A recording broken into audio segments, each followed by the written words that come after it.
So even though Trump said he's going to give green cards to international students once they graduate, a new nominee to be the head of USCIS is saying no. We want to end OPT after graduation. We don't want to give work permits to students when they graduate universities in the United States. If he's elected, that's his plan. What does it mean for you international students? And what can you do as you graduate if this rule passes to be able to stay and work in the United States?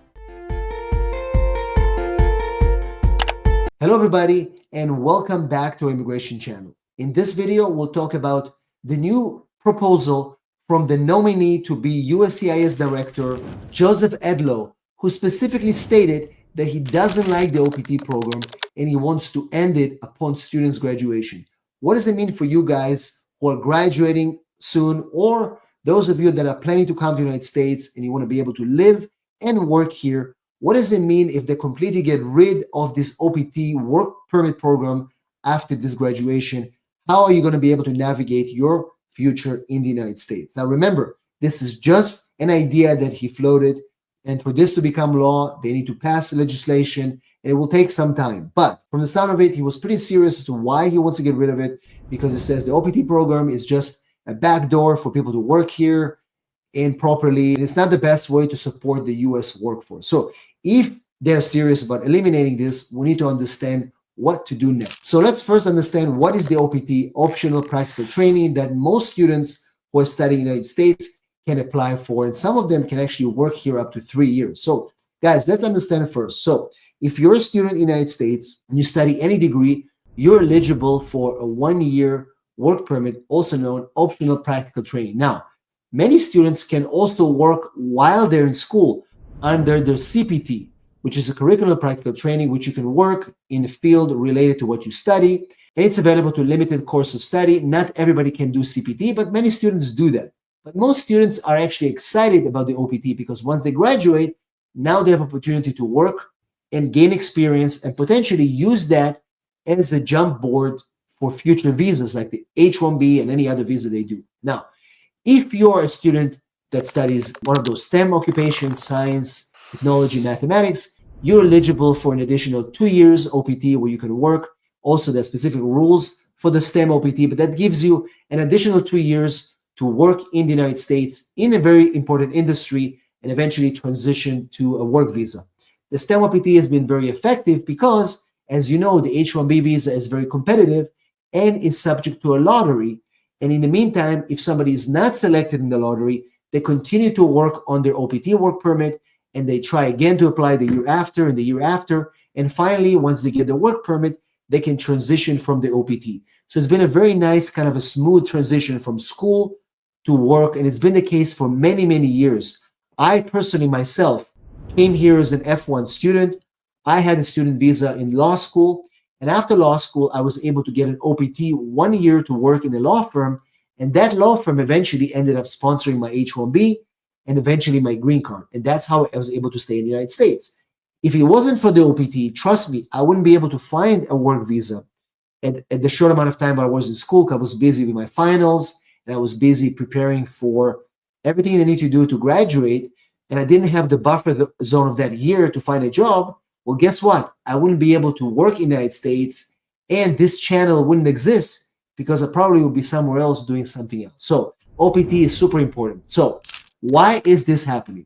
During his confirmation hearing, Joseph Edllo said specifically that he's not happy with the program. And then Senator Mike Lee asked him, well, what changes would you be making to the student visa program? And he said, over the past 4 years, the way the OPT program has been handled by the previous administration, and he said there's been a lot of misapplication of the law. I don't know what he means by that, but that's what he said. And he said he wants to see more regulations in this program, specifically allowing to remove the ability of F1 students to work after graduation, which means essentially probably limiting their ability to work only on the CPT while they're in school. But how many people are actually taking advantage of this CPT?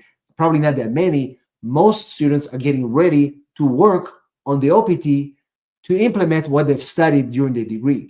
In 2024 alone, over 163,000 students engage in work under the OPT program. 163,000 viable, hardworking, talented students that added to our economy in the past year. And 79,000 of those students were in the STEM OPT, as I mentioned at the beginning of the video. Those students that work in science, math, technology, they were working under the STEM OPT work permit. If you limit people to work only during school under the CPT, you will see those numbers go down even further. Because if you eliminate OPT and STEM OPT, it's going to be very difficult for those students to apply for H-1B work visas, which is going to cause a lot of problems in the tech industry, not being able to get those people from university to the workforce. The OPT program was a perfect gap stop between school and the world. Now remember, in addition to just allowing them to work, this is actual practical training. So in my case, when I finished law school, OPT allowed me for 1 year to practice, work under a law firm, learn the field while I was taking the bar and things like that. If I didn't have this program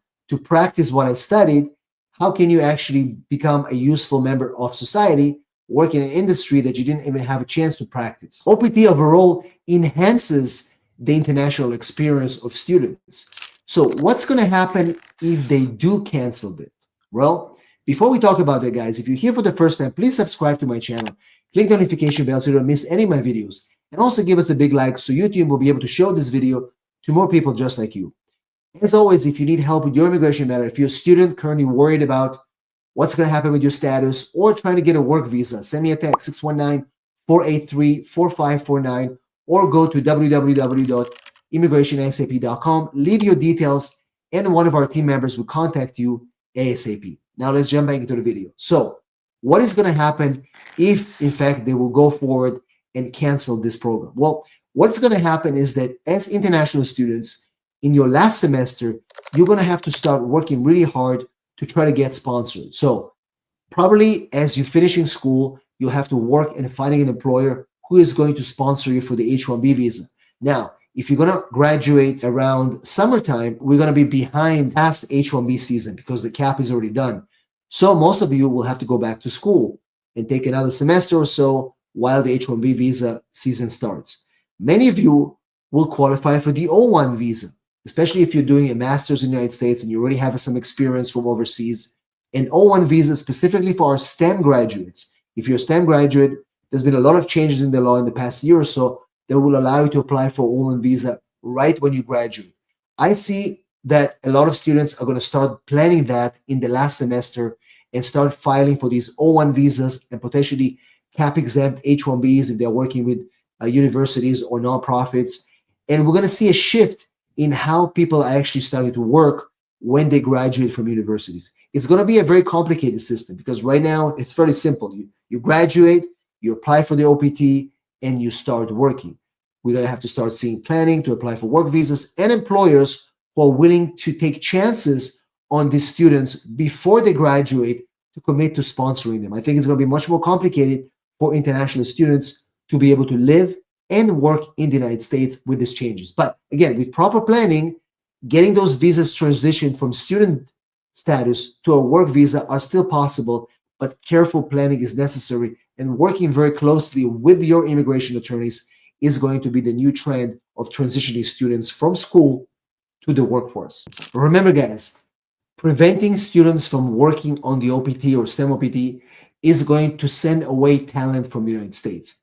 Not many students are going to want to come here if they know it's going to be very difficult for them to be able to work in the United States after graduation. After all, people come here to study, but they know they want to build their careers in America. And it's good for us to have this talent here. By doing this elimination of OPT, you're going to see more people leaving the United States or not even want to come here in the first place. Remember what Donald Trump said. He said he wants to give green cards to students upon graduation. That's what Trump promised. And I believe that he knows that international students that are good students are very beneficial for the United States. So who's going to win in this debate? Trump, who promised students green cards and supporting international students who are hardworking and are following the policies of this administration, or the new nominee for USCIS Director? Let me know in the comments what you think, and I'll see you in our next video.